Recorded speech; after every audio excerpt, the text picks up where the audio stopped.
ಬೆಂಗಳೂರಲ್ಲಿ Vinson manner ಹೋಟ್ಲಿದೆ. ಎಷ್ಟು ಕೊಟ್ಟಿದ್ದಾರೆ ಗೊತ್ತಾ ಅಧ್ಯಕ್ಷರೇ? ಏನ್ 4 ಲಕ್ಷಕ್ಕೋ ಏನೋ ಕೊಟ್ಟಿದ್ದಾರೆ. Vinson manner 5 star. ನಾವೇನೋ ಕಾಂಗ್ರೆಸ್ ದವರು, ನೀವಿದ್ದಾಗ ಏನ್ ಮಾಡಿದ್ರಿ? ನಾವಲ್ಲ ಕೊಟ್ಟಿದ್ದವರು. ನಮ್ ಸರ್ಕಾರ ಇರ್ಲಿಲ್ಲ ಅವಾಗ. ನಾವು ಬಂದು 9 ವರ್ಷ ಅಧಿಕಾರ ಮಾಡಿರೋದು. 9 ಇಯರ್ಸ್.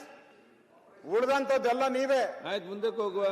ನೀವೇ ವಿನ್ಸನ್ ಮ್ಯಾನರ್ ಇಲ್ಲಿ ಕತೆ. ವಿನ್ಸನ್ ಮ್ಯಾನರ್ ಐತಿ ಈಗ. ವಿನ್ಸನ್ ಮ್ಯಾನರ್ ಎಲ್ಲಾ ನಿಯಮಗಳನ್ನ ಗಾಲಿಗೆ ತೂರಿದ್ದಾರೆ. ಕೊಡ್ತೀನಿ ದಾಖಲೆ. ಅದನ್ನು ಆಮೇಲೆ ದಾಖಲೆ ಕೇಳ್ತಾರೆ ಅವರು ಇಮಿಡಿಯೇಟ್. ಅದಕ್ಕೆ ನಾನು ಜಮೀರ್ ಅಹಮದ್ ಮೊದಲೇ ಹೇಳ್ದ, ನಾನೆಲ್ಲ ದಾಖಲೆ ಕೇಳ್ತೀನಣ್ಣ, ಹುಷಾರಾಗಿರು ಅಂತ. ಅದಕ್ಕೆ ದಾಖಲೆ ತರ್ತೀನಿ, ದಾಖಲೆ ತಂದಿದ್ದೀನಿ. ವಿನ್ಸನ್ ಮ್ಯಾನರ್ದು ನಿಮಗೂ ಗೊತ್ತಿದೆ, 5 ಸ್ಟಾರ್ ಹೋಟ್ಲು. ಸರ್, ವಿಲ್ಸನ್ ಮ್ಯಾನರ್ದು ತಮ್ಗೆ ಸತ್ಯ ಗೊತ್ತಿದೆ ಅಶೋಕ್ ಸಾಹೇಬ್ರೆ? ವಿಲ್ಸನ್ ಮ್ಯಾನರ್ ಲೀಸ್ ತಗೊಂಡಿದ್ದಾರೆ. 19 ಲೀಸ್ ತಗೊಂಡು ವಕ್ಫ್ ಬೋರ್ಡ್ ಇಂದ ಲೀಸ್ ಪೀರಿಯಡ್ ಕ್ಲೋಸ್ ಆಗಿದೆ. ಸುಪ್ರೀಂ ಕೋರ್ಟ್ ಅಲ್ಲಿ ಕೇಸ್ ನಡೀತಾ ಇದೆ. ಸರಿ, ಆಯ್ತು. ಲೀಸ್ ಕೊಟ್ಟಿರೋದು ಲೀಸ್ ತಗೊಂಡು ವಕ್ಫ್ ಬೋರ್ಡ್ ಇಂದ 19 ಲೀಸ್ ಆಗ್ಬಿಟ್ಟು ಅವಧಿ ಪೀರಿಯಡ್ ಮುಗ್ದಿದೆ. ಈಗ ಅವ್ರು ಎಕ್ಸ್ಟೆಂಡ್ ಮಾಡಿ ಅಂತ ಕೇಳ್ತಾರೆ. ನಾವು ಮಾಡಿಲ್ಲ, ಸುಪ್ರೀಂ ಕೋರ್ಟ್ ಅಲ್ಲಿ ಇದೆ ಕೇಸ್. ಲೀಸ್ ನೇಮಕ ಮಾಡ್ತಾರೆ. ನೋಡಿ, ಇದೇ ತರ ಯಾವ್ದಾವ್ದು ತಪ್ಪ ಈಗ ಗೊತ್ತಿದ್ದು ನಾನು ಹೇಳಿದ್ದೀನಿ. ನಾನು ಈಗ ವಿಲ್ಸನ್ ಮ್ಯಾನರ್ ತಾವು ಹೇಳಿದ್ರಿ, ನೋಟಿಸ್ ಕೊಟ್ಬಿಟ್ಟವ್ರು ಅಂತ. ಒಂದ್ ನಿಮಿಷ. ಇದಕ್ಕೆ ಒಂದು ಸರ್ಕಾರ, ನಾನಲ್ಲ, ಸರ್ಕಾರ ಒಂದು ಕಮಿಟಿ ನೇಮಕ ಮಾಡ್ತತೆ. ಈ ವಿನ್ಸನ್ ಮ್ಯಾನರ್ ಪದೇ ಚರ್ಚೆ ಆಗ್ತಾ ಇದೆ.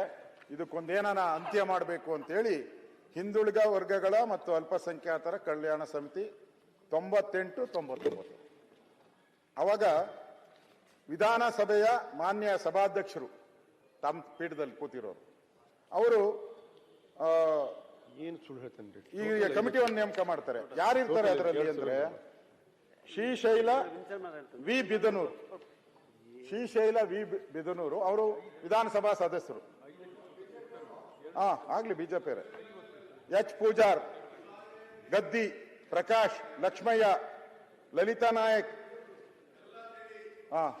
ಇವರ ಒಂದು ಸಮಿತಿ ನೇಮಕ ಮಾಡ್ತಾರೆ. ಅದರಲ್ಲಿ ಒಂದು ವರದಿ ಕೊಡ್ತಾರೆ, ರಿಪೋರ್ಟ್. ಅವರು ನಿಮ್ಮ ಸದನ ಸಮಿತಿ ರಿಪೋರ್ಟ್ ಕೊಟ್ಟು ಸದನದಲ್ಲಿ ಮಣ್ಣೆ ಆಗಿದೆ ಈ ಕಾಪಿ. ಇದರಲ್ಲಿ ಕೊಟ್ಟಿದ್ದಾರೆ ಅವರು. ಇದೊಂದು ಅಕ್ರಮ.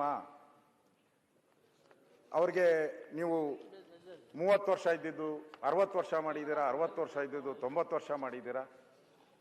ಇದನ್ನ ಕೂಡಲೇ ಸರ್ಕಾರ ಕ್ರಮ ವಹಿಸಿ ಅದನ್ನು ವಾಪಸ್ ತಗೋಬೇಕು. ಅದು ವಕ್ಫ್ ಬೋರ್ಡ್ಗೆ ಹೋಗ್ಬೇಕು.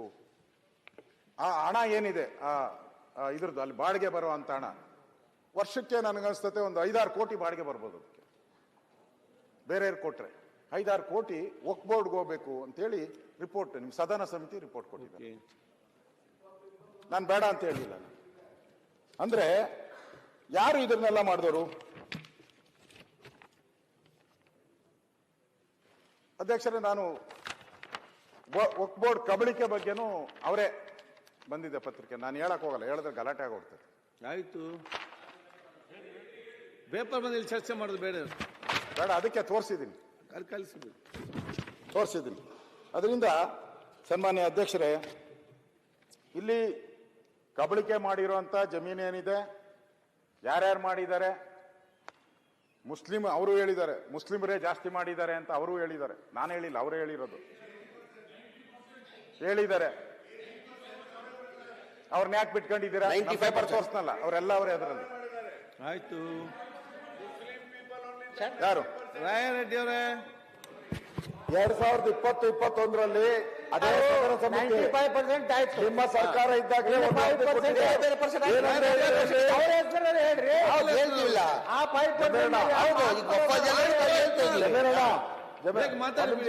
ಅಧ್ಯಕ್ಷ ಸದನ ಅಧ್ಯಕ್ಷರೇ 2020-21ರಲ್ಲೂ ಕೂಡ ಒಂದು ವರದಿ ಕೊಟ್ಟಿದೆ.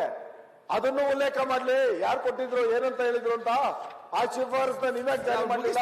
ಬೇಗ ಮುಗಿಸ್ತಾರೆ ಮತ್ತೆ ಮಾತಾಡಿ. ಈ ಕಬಳಿಕೆ ಆಗಿರುವಂತದ್ದನ್ನ ಏನಾನ ಮಾಡ್ಕೊಳ್ಳಿ. ಇಲ್ಲಿ ಬಂದಿರೋಂಥದ್ದು ಇಂಪಾರ್ಟೆಂಟು. ಇಡೀ ರಾಜ್ಯದಲ್ಲಿ ಇವತ್ತು ರೈತರಿಗೆ ಮೊದಲೇ ಸಾಲಗಾರರಾಗಿದ್ದಾರೆ, ಮಳೆ ಬೆಳೆ ಹೋಗಿದೆ. ಅಂತ ಸಂದರ್ಭದಲ್ಲಿ ಇವರು ಎಲ್ಲಾ ಪ್ರಾಣಿಗಳಿಗೂ ಸಿಕ್ಕಿದ್ಕೆಲ್ಲ ವಕ್ಫ್ ಬೋರ್ಡ್ ಅಂತ ಹಾಕಿ ಕರ್ನಾಟಕದಲ್ಲೇ 1,11,000 ಎಕರೆ ಅಂತ ಅವರ ಗೆಜೆಟ್ ಗೊತ್ತಿದೆ. ರೈತರ ಮೇಲೆ ಮಾಡ್ಕೊಂಡು ಗೋಲಿಬಾರ್ ಹಾವೇರಿಯಲ್ಲಿ ರೈತರಿಗೆ ಸಾಯಿಸಿದ್ ಯಾರು? ಇದೇ ಸದನದಲ್ಲಿ ಇದೇ ಉಗ್ರಪ್ಪ ಅವ್ರ ಪ್ರಶ್ನೆ ಕೇಳ್ತಾರೆ, ರೈತರ ಕಷ್ಟದಲ್ಲಿದ್ದಾರೆ, ರೈತರು ಸಾಲ ಮನ್ನಾ ಮಾಡಿ ಅಂತ ಏನು ಉತ್ತರ ಕೊಡ್ತಾರೆ ಮುಖ್ಯಮಂತ್ರಿಗಳು? ನಮ್ದು ಪ್ರಿಂಟಿಂಗ್ ಮಿಷಿನ್ ನೋಟ್ ಇಲ್ಲ ಅಂತಾರೆ. ರೈತರ ಬಗ್ಗೆ ಮಾತಾಡ್ತೀರಾ? ರೈತರ ಬಗ್ಗೆ ದೊಡ್ಡ ಕಾಳಜಿ ಇರೋದು ನಿಮ್ಗೆ. ಸಾಲ ನಾವು ಮನ್ನಾ ಮಾಡಿದೀವಿ 2013 ಸಿದ್ದರಾಮಯ್ಯ ಮುಖ್ಯಮಂತ್ರಿ ಆದ್ಮೇಲೆ ಅವ್ರು ಸಾಲ 8,900 ಕೋಟಿ ಸಾಲ ಮನ್ನಾ ಮಾಡಿದ್ರು ಸಿದ್ದರಾಮಯ್ಯ ಅವರು. ಇಲ್ಲ ರೂಪಾಯಿದಂಗೆ ಸಾಲ ಮನ್ನಾ ಮಾಡಿ ಬಿಜೆಪಿ 25,000 ರೂಪಾಯಿದಂಗೆ ಸಾಲ ಮನ್ನಾ ಮಾಡಿ ಬಿಜೆಪಿ ಗೌರ್ಮೆಂಟ್ ಮಾಡಿದ್ದಾರೆ. ವಾಕ್ಸು ಮತ್ತೆ ಮಾತಾಡೋ ಸಾಲ ಮನ್ನಾ ಇಲ್ಲಿ ಯಾಕೆ ಬರ್ತದೆ? ಕುಮಾರಸ್ವಾಮಿ ಅವರು 25,000 ಕೋಟಿ ಕುಮಾರಸ್ವಾಮಿ ಎಲ್ಲರೂ ಮನ್ನಾ ಮಾಡಿದ್ರೆ ಮಡಗಿರಲಿಲ್ಲ. ಕುಮಾರಸ್ವಾಮಿ 1 ರೂಪಾಯಿ ಮಡಗಿರಲಿಲ್ಲ, ಬರೀ ಘೋಷಣೆ. ನೀವು ಮಾತಾಡಿ ಮುಗಿಸಿ. ಪ್ರತಿಪಕ್ಷ ನಾಯಕರೇ, ಸನ್ಮಾನ್ಯ ಕುಮಾರಸ್ವಾಮಿ ಅವರು ಸಾಲ ಮನ್ನಾ ಮಾಡಿದ್ರಲ್ಲ, ಸಮ್ಮಿಶ್ರ ಸರ್ಕಾರದಲ್ಲಿ ನಾವು ಸರ್ಕಾರದಲ್ಲಿ ಇದ್ವಿ. 1 ರೂಪಾಯಿ ಅವಾಗ ಸಾಲ ಮನ್ನಾ ಮಾಡಿರೋದು ಬರೀ ಘೋಷಣೆ.